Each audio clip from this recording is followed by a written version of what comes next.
Hey, everyone. It's Andy Hall. How you doing? I hope I'm loud enough. I finished up a show last night, around 11:30 last night, but I'm not here to talk about the show that I did last night. I want to talk about the show we're doing today. And yes, there's a video. There's hopefully a funny video that most of you will find comical, but don't worry, it's only 60 seconds. And if you find it funny, that's great. And if you don't worry, there's other things coming. Let's just go to this video.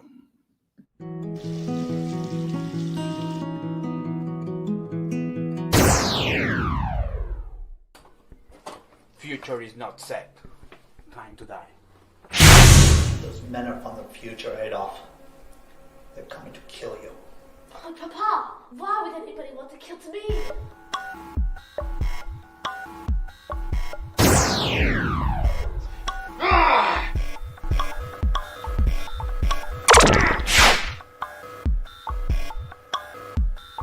My potential for my art? My art will make Germany great again! Clothes couldn't make the jump through time.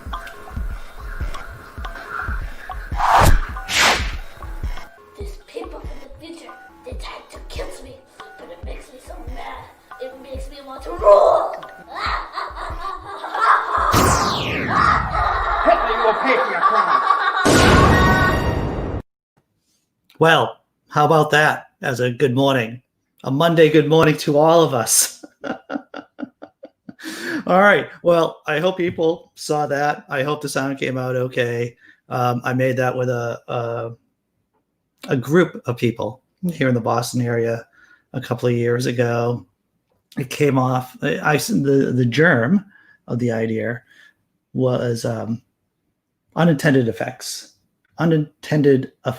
of time travel. And it's the question, right? It's the question of, would you kill Hitler as a child? And so that was just a quick 60-second. Yes, that was my kid. That was my kid playing young Hitler there.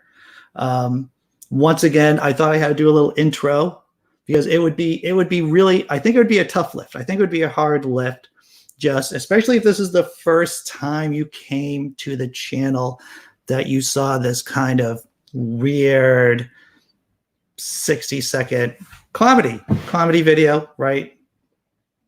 And so I thought I would have to couch the video with some kind of introduction. And yes, there's going to be another video, another 60-second video too. Not in the same vein whatsoever. It's actually going to be a play off of an Old Testament story that's near and dear to my heart. But that's going to be later on. So what are we talking about today, everyone? What's the show going to be about? Is it going to be about guns? Is it going to be about COVID? Is it going to be about an anti-vaxxer that has had a change of heart? It's going to be all of those things because we're going to have fun today. We're going to go over some stuff. And it's good to see Julie here, right? Hey, glad that the joke landed for a lot of people. Derek, glad to see you here. Glad to see everyone here. So what? I guess what do? We do the question of the day. Julie. Julie says she loved it. Clothes wouldn't make the jump through time. That's right. That's a call. That's a callback, right? To Terminator. Of course, the gentleman did have clothes on when we were filming it. We just had to blur it out, in the edit. What's up, James Henry? Glad to see that you're here. So what's the question? I'm glad that you guys, well, that's what's on my mind. I actually know. I'm at an advantage because, of course, I thought of the question before the show, and I have my reasons why. But the thing is, amongst people who are secular, we've played around with this idea in our heads more than once, right? And here it is. Who is your favorite God and why? Who is your favorite God and why? Because many of us, know about other deities, other pantheons, besides the Judeo-Christian pantheon. We're acquainted with maybe the Greco-Roman pantheon, the Norse pantheon. I grew up reading Thor comics. I grew up reading what was that book? Children of Odin, getting acquainted with the Nordic myths, and of course, I couldn't get enough of the Greco-Roman myths. And as I got older, I delved into some of the Hindu mythology. So who is your favorite god? Who is love? I love Pecos Bill. Well, that's part of the American mythology right there. There you go. Well, I'm going to tell you what mine is. I'm going to tell you who my favorite deity is. And I have reasons why. But once you see this particular deity, you'll probably understand, because the image shows why I like this guy so much. Is it Ganesh? Is it Ganesh, the remover of obstacles from the Hindu pantheon? Yes, it is. And guess who he's riding? In some stories, Ganesh is riding a mouse, a giant mouse, maybe a giant rat. But the idea of an elephant-headed god riding a giant mouse, how is that not hilarious? How is this not comical? Oh, wow. Yeah, some really good comments here. Really good comments in the chat. Let's take a look here. Tyr, I always get the pronunciation wrong. Saving the world by sacrificing his hand. That's right. Because the Nordic gods, the Norse gods, they were trying to bind the Fenris wolf, the giant wolf that was fated to eat both sun and moon. And the only way that they could bind this beast is by lassoing it with a magical rope made of nothing. And the only way that they could trick the wolf to get the lasso on it, to get the noose around its neck, is by one of the Norse gods of war. I believe he was Thor's brother, Tyr, put his right arm, his sword arm, into the beast's mouth. And then when the wolf discovered it could not escape, it bit his arm off. Ganesh invented writing. Thank you. Good call. Right. He is the remover of obstacles. He is the remover of obstacles at Ganesh too. So not only is he riding a giant mouse rat, he is the remover of obstacles, and as Julie Lavoie says, the inventor of writing. Pretty cool. Julie, hey, another good comment. Hecate, goddess of the crossroads, witches, and hidden knowledge. Greek in origin. Right. So that's who my favorite deity is. I don't want to be basic and just give up any deity that comes to mind, especially, ever since Thor got his, entered the MCU, the Marvel Cinematic Universe. It's easy to say Thor, I think. But really, Ganesh is near and dear to my heart. Brainbug says, I like the Semitic pantheon. Yahweh is the Morgoth. Very nice, Brainbug. Good to see you here. I didn't see you pop into the chat. It's good to see you. Oh, there you are. I was just talking so much about gods. So much about gods here. So that's it. So that's our, I guess, after the question of the day, we can just move on to the meat and potatoes of the show, really. Oh, should we say the meme and potatoes? I'm sorry for that pun. The meme and potatoes of the show. Let's check it out. What do we got? Oh, it's Martin Luther King Day, of course. Martin Luther King Day. And just gonna say the obvious: truth before unity, right? Martin Luther King's Jr. legacy demands truth before unity. There's a lot of Republicans out there just wanting to pretend nothing happened. They just want to pretend nothing happened. It's like, we need to be united. We need to be united right now. Do we need to be united? Do we need to be united, or is it more important that we actually tell the truth about what happened at the Capitol? Is it more important for us to talk about what Donald J. Trump did over the last 4 years? Is it more important that we should talk about how the country's been sliding into a cesspool of cess since the, I don't even know how long, but obviously there was a dramatic downturn since the Reagan administration. Those are the things we need to talk about. And as atheists, as secularists, the idea that we should be quiet just to get along should rub all of us wrong. I mean, I don't want to shit everybody. I have issues with authority, but it rubs me wrong. The idea that I have to be silent so that we can all get along together. All right. Let's see. Next meme. Let's go on to the next meme. I found this hilarious. And here we go. The little golden book. Daddy is hiding from the FBI.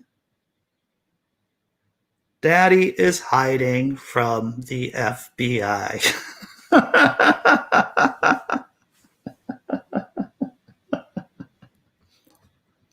Oh yes, so many daddies right now, and mommies, cul-de-sac daddies, cul-de-sac mommies are hiding from the FBI right now.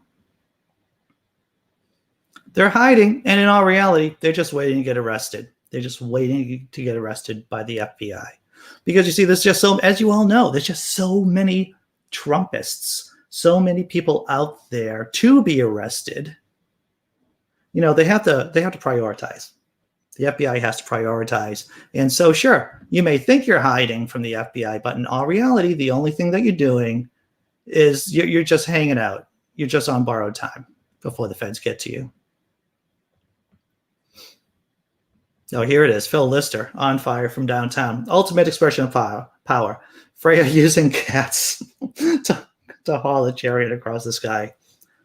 Imagine cats going in the same direction for a second. That is power. That is ultimate power. Spot on, Phil Lister.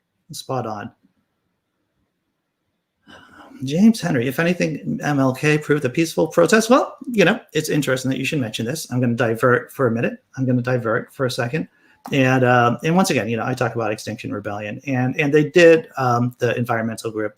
And there is research about what's more effective, whether or not it is peaceful protests or violent protests. And I believe, and maybe I should just dedicate a show, maybe I should just dedicate a video at least, to the efficacy of nonviolent protests versus violent protests.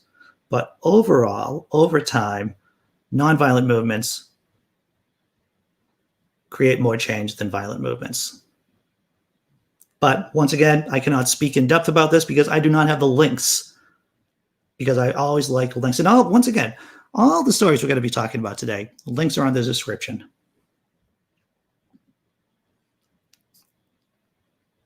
Julie the Voice says, nice pick, Phil Lister. Indeed.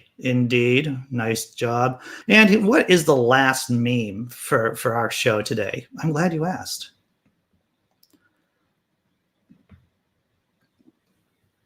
Release the Quacken. All right, that was just silly. The Quacken. That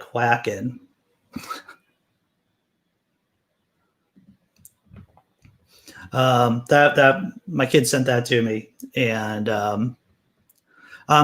James Henry, are we connected on either Twitter or Facebook or any other social media site? I'll shoot you a link if we are, or you can actually email me, because on my on YouTube there's the about page. There's actually an email address that people can email me. So if you have questions, you can email me, and I can, in this case with James Henry, I can send you the relevant information. All right, the Quacken.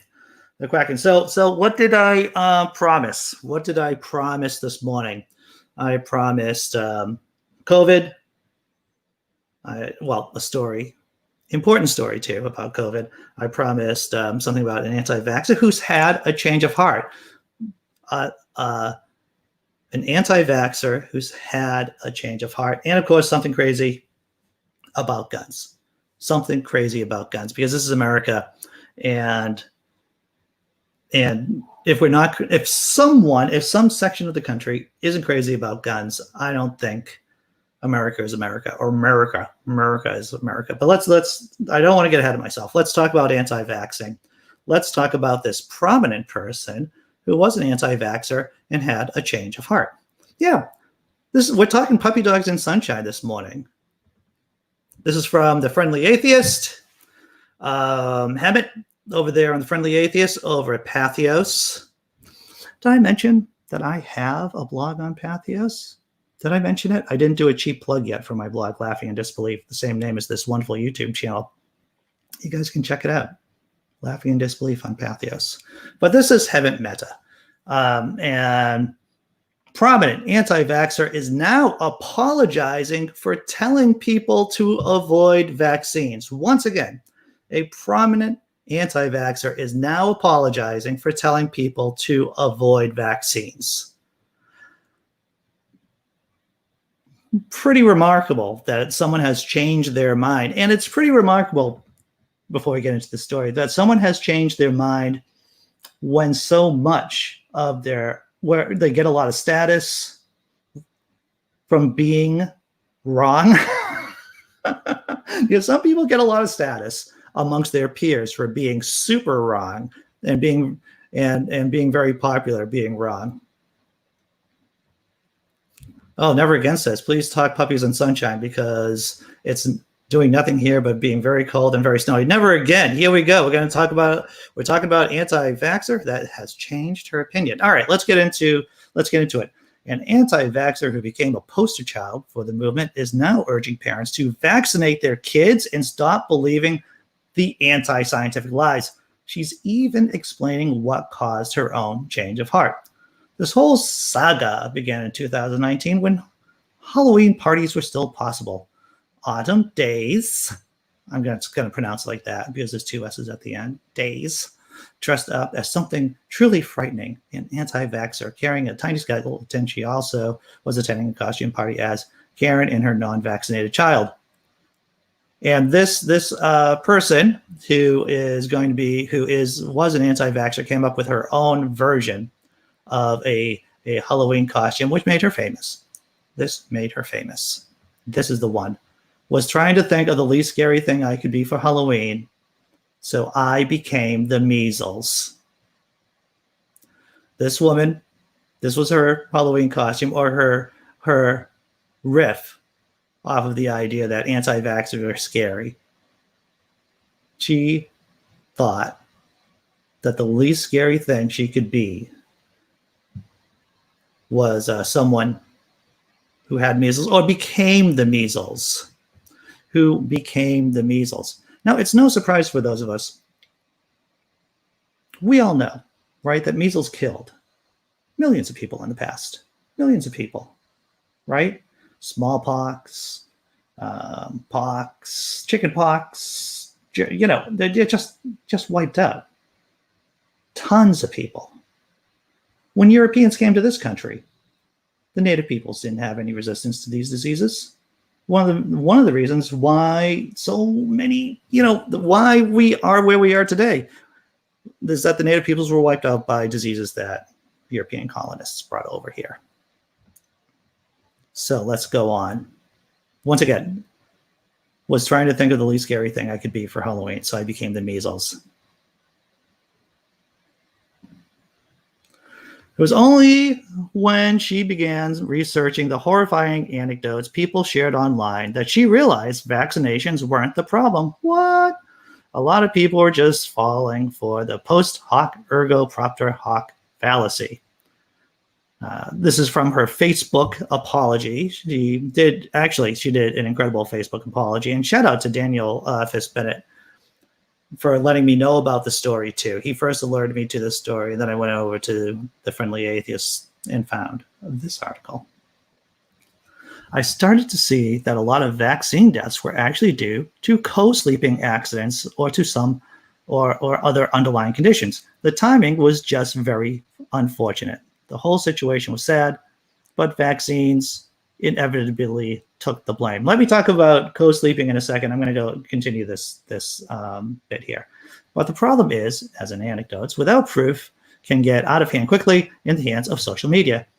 Susie could have broken her leg at the swing set the day after a tetanus shot, but the way Susie's mom told it on social media was that after Susie got a shot, now she can't walk.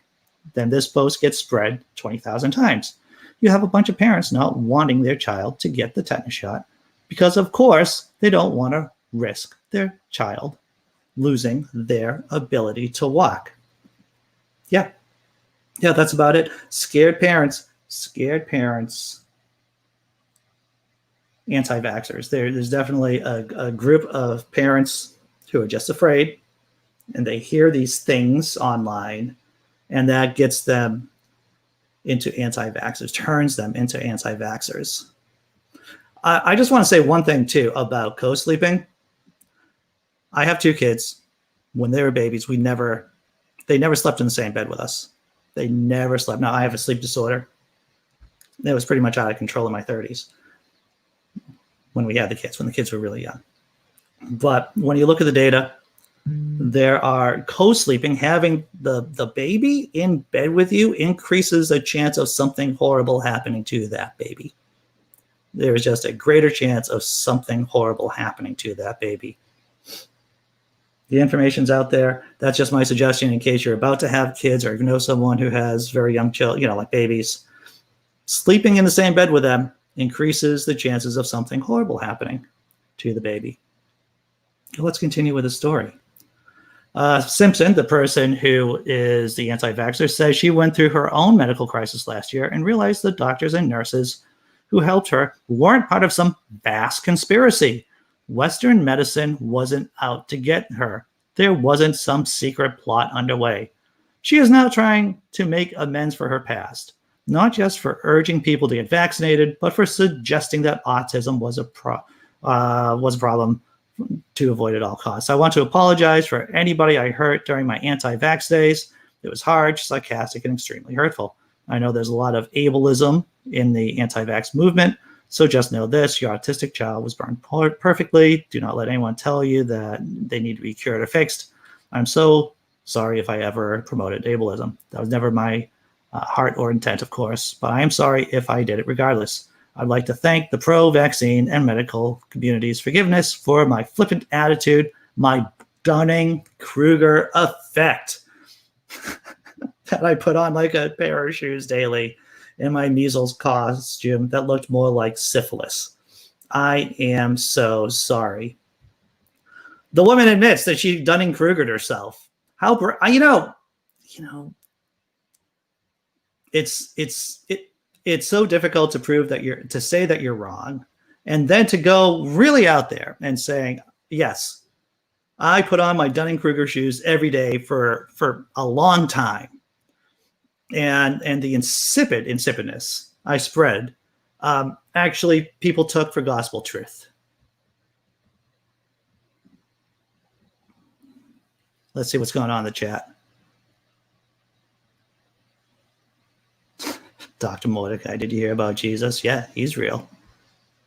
Yeah, right. About measles, brain damage, deafness, and blindness. It's serious. It's serious stuff. Julie Lavoie says, yeah, wow, that's messed up. The measles kill people. It kills people. Exactly. Ian Davenport, good to see you here today, Mr. Davenport. Let's see. Yes, a change of heart, noted it earlier. Good news. Yeah, it is good news.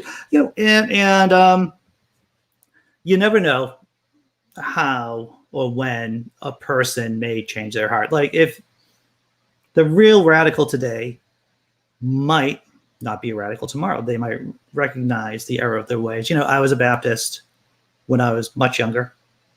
I said bad things. I believed in crazy things, like a lot of atheists did when they were indoctrinated in the faith of their parents.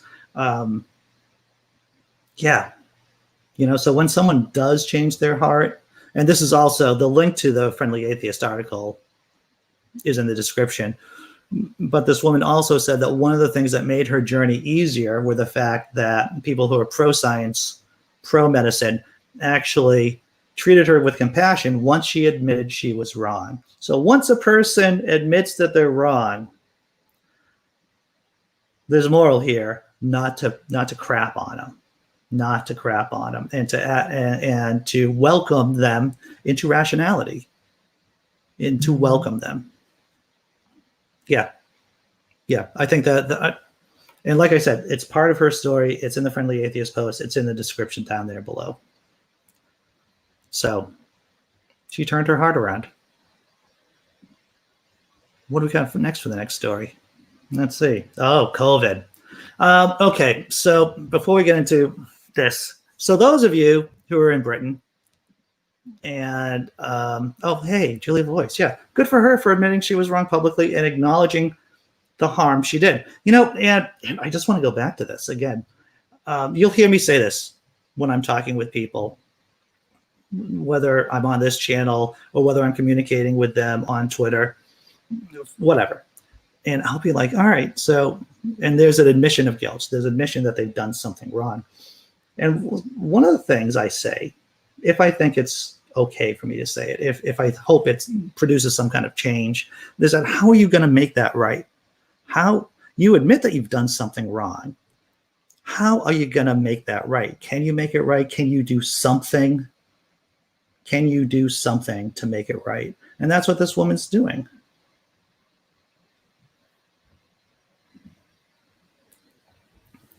AXP, I have nope. I heard. Oh, really? Huh? Atheist Experience. They got and they converted someone or deconverted someone last night. I did not hear about that. Creative Cripple. Actually, what was I doing last night? I'm glad you asked. I was reading through the first book of Corinthians, or rereading it. See, every atheist, or most atheists, have a Bible at hand, right? I have two, since I'm in my, right by my books. This is my crazy NIV study Bible that I got when I was 18, maybe when I 18 when I was graduated high school. This is the NIV. It's crazy. It's just a crazy book. Do I still have? I think my pastor at the time wrote a note in it saying, "Hey, Andy, good job being indoctrinated and crap. Keep on rocking with Jesus." Oh, here it is. Yep, I graduated college, actually. And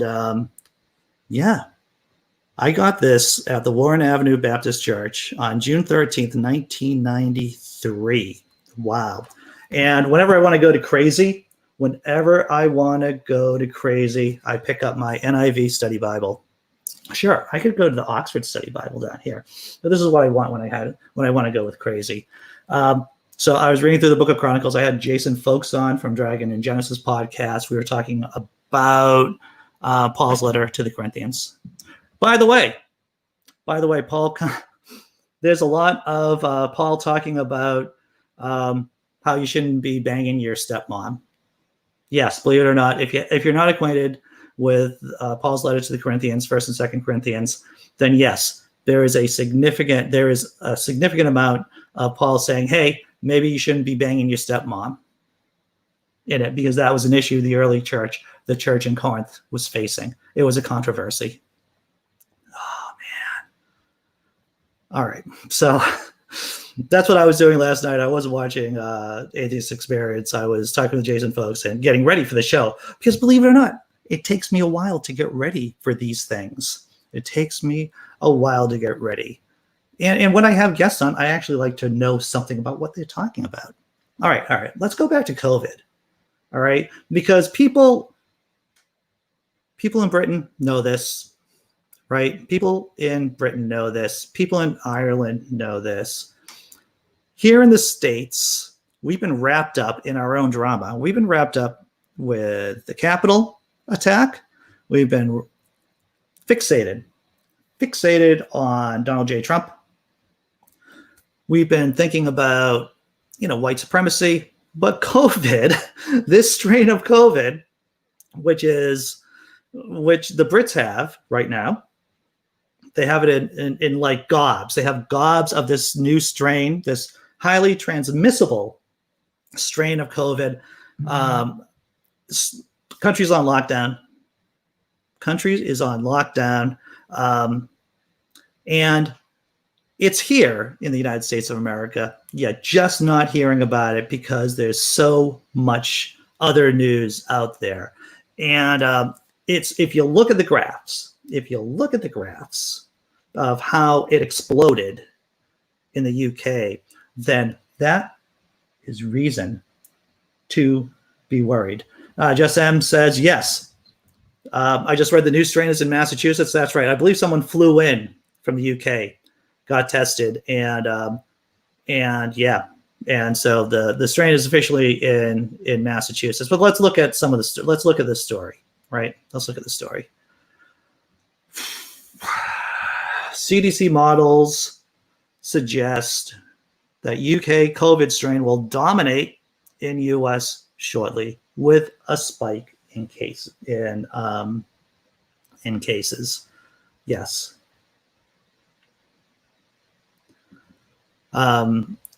Spike in cases. You look at, so let's see what's going on here.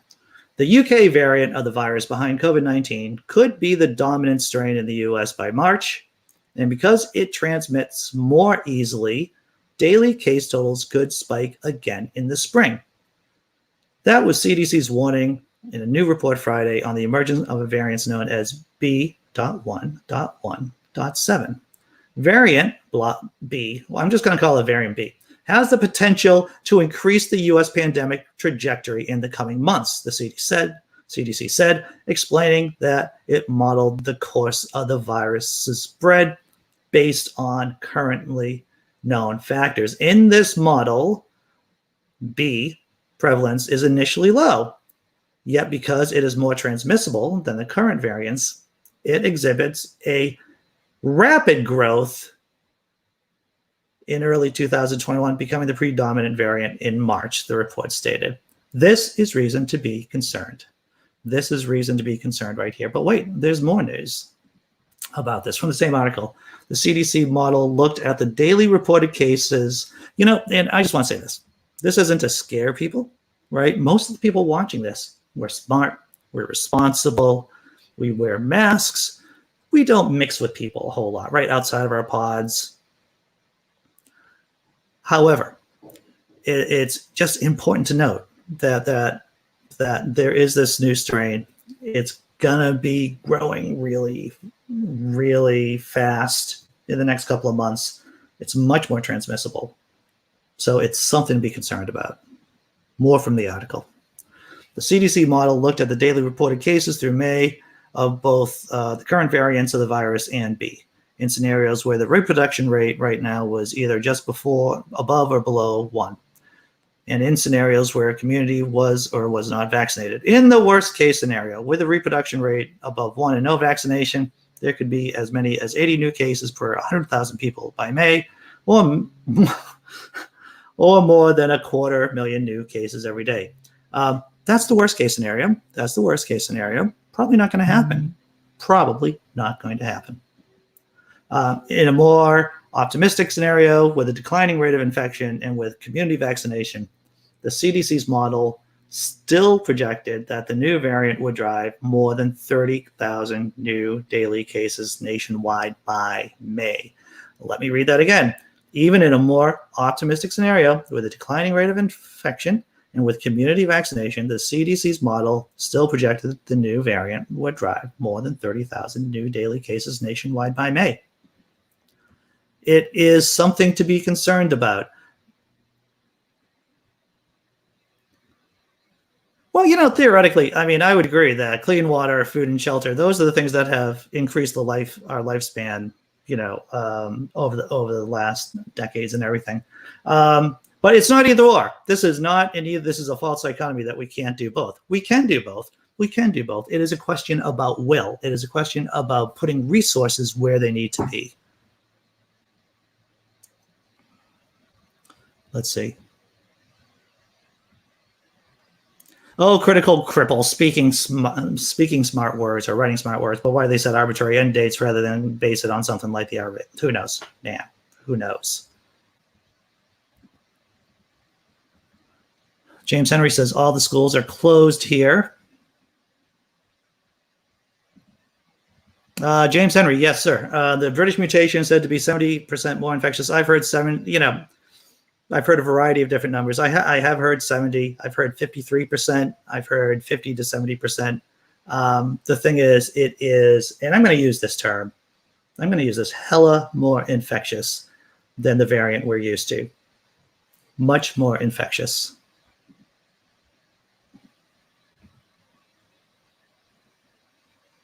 Yeah. So Phil Lister, by 70%, it means a person infecting one other person. They infect 1.7 people. Yeah. That's graph that out. And it's a scary steep graph, definitely. Yeah. James Henry says only supermarkets are open here. All the other shops are closed. I'm just thankful that my kid's here. I haven't seen my kid or my daughter for about 4 weeks. We brought her here, seeing that the virus had mutated and that we were going to get this much more transmissible strain. So I thought that if she's here now, we're kind of like maybe in a lull just before the new variant kind of takes off. She's here now for maybe a month or so. We can time it out to the best. I mean, that's how we're trying to cope with this new variant that's coming down the pike at us pretty quickly. Theoretically says regions depending on tourism are in trouble. You're right. I think it'd be a great occasion for more social care and ecological change internationally. But yeah. I mean, here we go. And he also says big companies getting bailouts and buying up small businesses. Yeah. Unfortunately, and if you haven't read Through a Mirror Darkly, by Barbara Tuchman, it's about the Black Death and the 1200s, the calamitous century. I have it somewhere back here, everyone. But it is an exceptional book by Barbara Tuchman. It's about the Black Death. It's about, I think it's the 1200s, maybe it's the 1300s. And she discusses crazy stuff that happened, what people do, what our species does during pandemics. Of course, there's middle-aged people, people in the Middle Ages, but people are people, and we do interact with each other in unfortunately consistent ways, or fairly consistent ways. And yeah, so let's go to the third story. So once again, the moral here, much more transmissible strain coming down the chute. Be extra cautious. Be extra cautious. Good morning. All right, last story. Promise. Last story. Oh, is it about guns? Because even though all this chaos is going on, there's one thing you can bank on in the United States of America. It's the one thing you can bet on, and what's that? Guns. This is from, I believe the name of the periodical, the magazine, the newspaper is Virginia Mercury. Virginia gun group pressing on with January 18th event, despite violence in D.C. Lovely banner this gentleman has. Come, and I imagine that's an and behind him, and take it. Come and take it.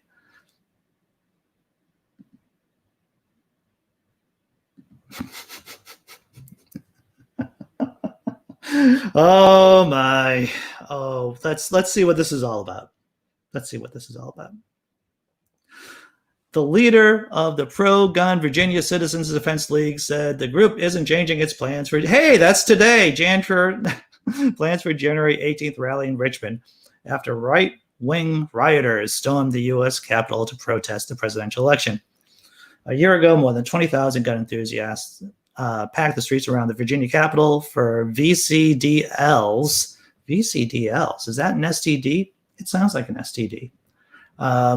Annual Lobby Day event. A larger than normal crowd inspired by largely pro-gun Democrats when in control of the General Assembly. Yeah, yay. Though there were warnings last year events could turn violent, there was none of the mayhem seen last week in D.C., where supporters of President Donald Trump attacked the police and blah, blah. We know what happened in the Capitol building.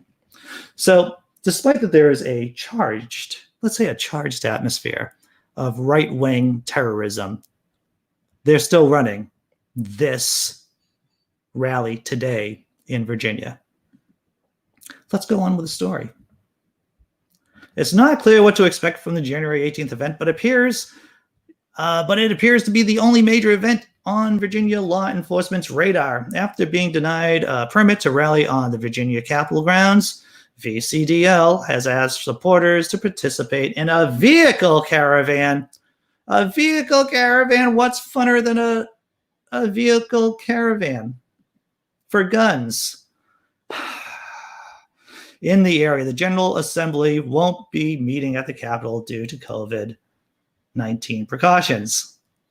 In online discussion about the VCDL event, some of the group's supporters questioned whether it was still wise to proceed in the aftermath of rioters in the U.S. Capitol, urging organizers to cancel. They worried the planned format would, quote, resemble the, quote, Trump trains, unquote, organized by the president's most fervent supporters. But other members wrote that canceling would be perceived as giving in to pro-gun troops.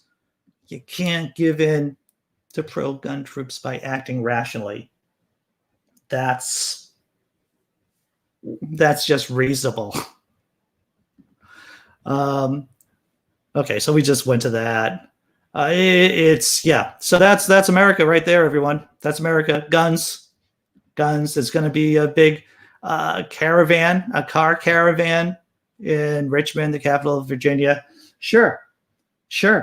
Maybe it'd be prudent. Maybe it'd be wise to kind of wait until after the election is over, after the whatever right-wing terrorism is going to happen because of the election, because of the inauguration. Maybe be wiser to just hold off on the gun caravan, the car caravan of gun supporters. Maybe it would be wise. But I don't think this gentleman here or his supporters are really reasonable people in this way. I don't think they're really using their forebrain a whole lot. I don't think so. I think it's God and guns for a lot of these folks. That's what they respond to. Yes, the National James Henry, the Second Amendment was meant for the National Guard. I had Professor Alan Lichtman, who created the somewhat foolproof system for predicting the president of the United States in terms of elections. He also wrote a book called Repeal the Second Amendment. He was on my channel. If you look at my channel, there's a good maybe half hour, 45-minute conversation about how the NRA has warped the meaning of the Second Amendment. The NRA, which has just declared bankruptcy, by the way, everyone. I don't know if you got that story. I wish I had a link for that, but they just declared bankruptcy, and now they have to move to Texas. They have to move their headquarters to Texas. Single tier for the NRA. They are filing for bankruptcy.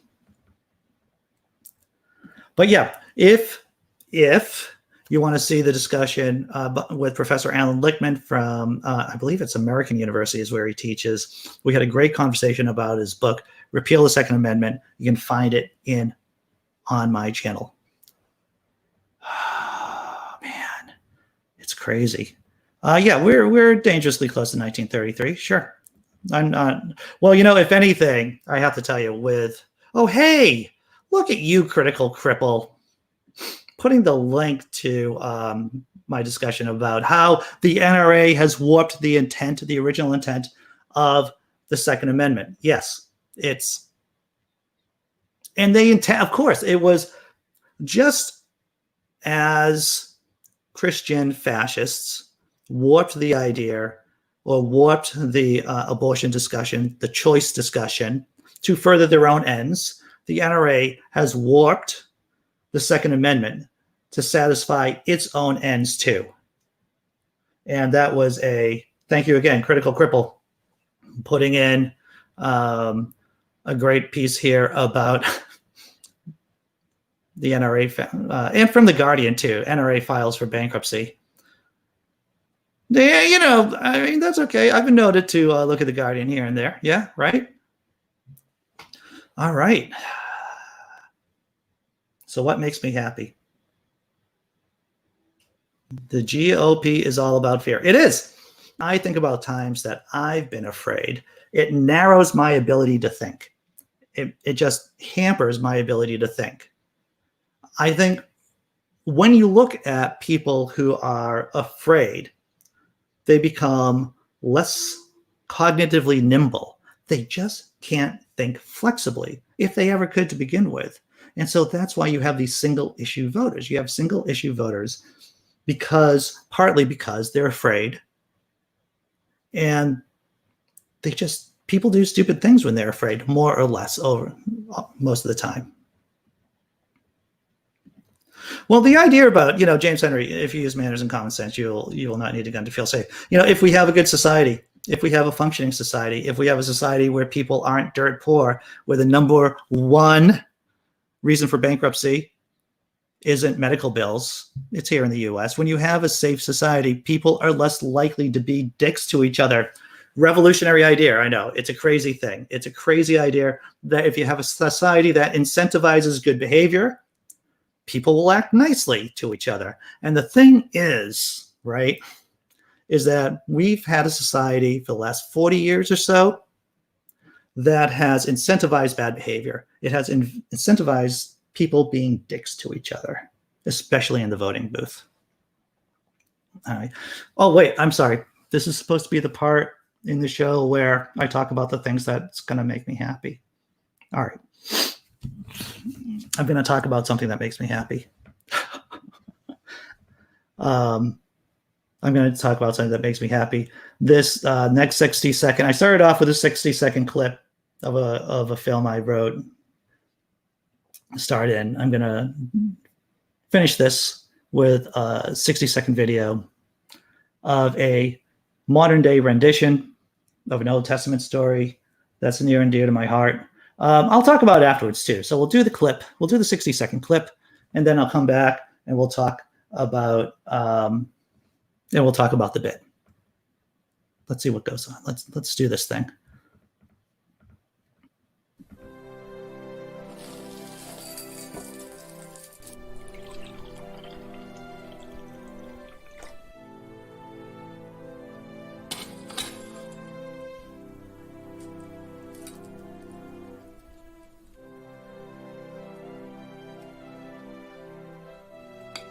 You're not going to do it, are you? My son died for you. It is only fair that you give the same. Are you not devoted to me? You claim to be my loyal servant. I'm in, but you can't back out like you did with Abraham. Dad?